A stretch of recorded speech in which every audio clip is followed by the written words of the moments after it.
శరదృతువు పౌర్ణమి నాడు శ్రీకృష్ణుడు యమునా నది ఒడ్డున నిలబడి తన వేణువుతో మోహన గీతం వాయిస్తున్నారు. ఎందరో గోపకాంతలు తమ తమ ఇంట్లో వారి పనులు చేసుకుంటున్నారు.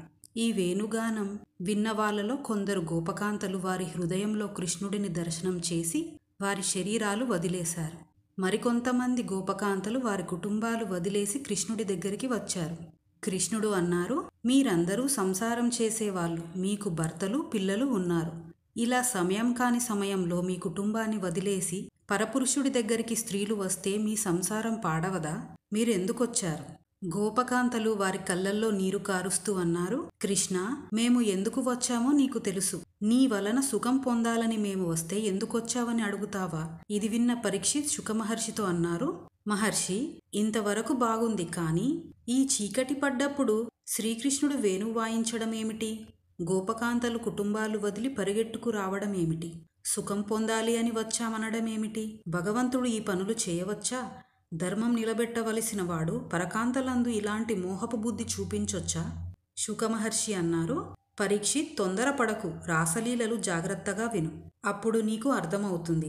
భగవంతుడు కాలస్వరూపంగా ఉంటాడు. ప్రాణులని సృష్టిస్తాడు, లయం చేస్తాడు. అలా ఎన్నో ప్రాణులు పుడతాయి, చనిపోతాయి, మళ్ళీ పుడతాయి. ఈ చక్రాన్ని ఆపడం అంటే మోక్షం పొందడం, భగవంతుడిలో కలవడం. శ్రీకృష్ణుడు తనపై అపారమైన భక్తి ఉన్న వాళ్ళని తనలోకి ఐక్యం చేసుకోవాలనుకున్నారు. దీనికి ప్రత్యేక కారణం లేదు. ఆయనకి ఆ ఆలోచన కలిగింది. శ్రీకృష్ణుడు యమునా నదీ తీరంలోనే ఎందుకు వేణువును వాయిస్తున్నారు అంటే, యమునా నదీ ప్రవాహం కాలస్వరూపంగా గుర్తు.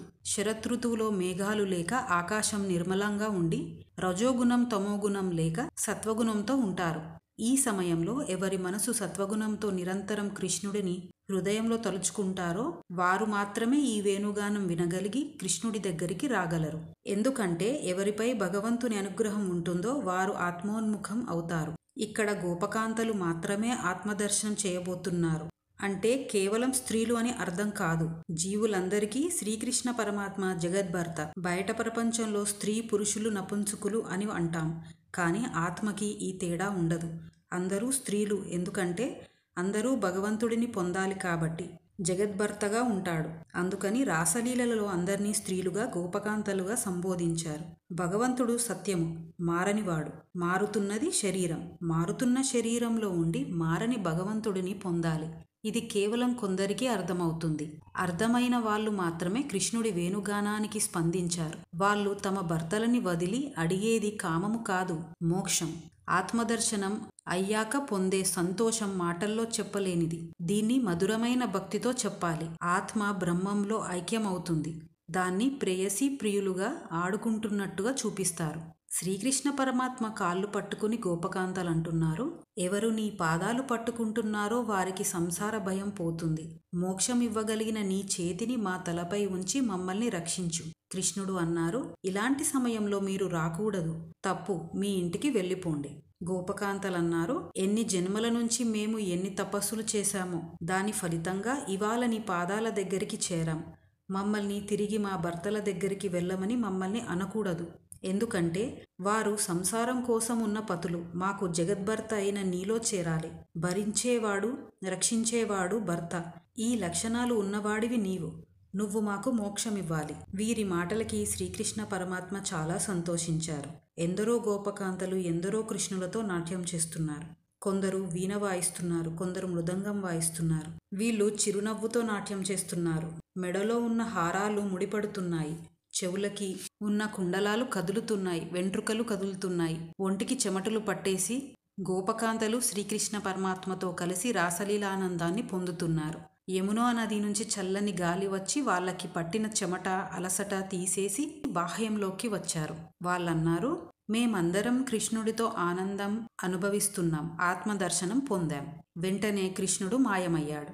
ఎందుకంటే వాళ్ళు ఆత్మదర్శనాన్ని నిలబెట్టుకోలేకపోతున్నారు. నేను ఆత్మదర్శనం పొందాను అన్నారు.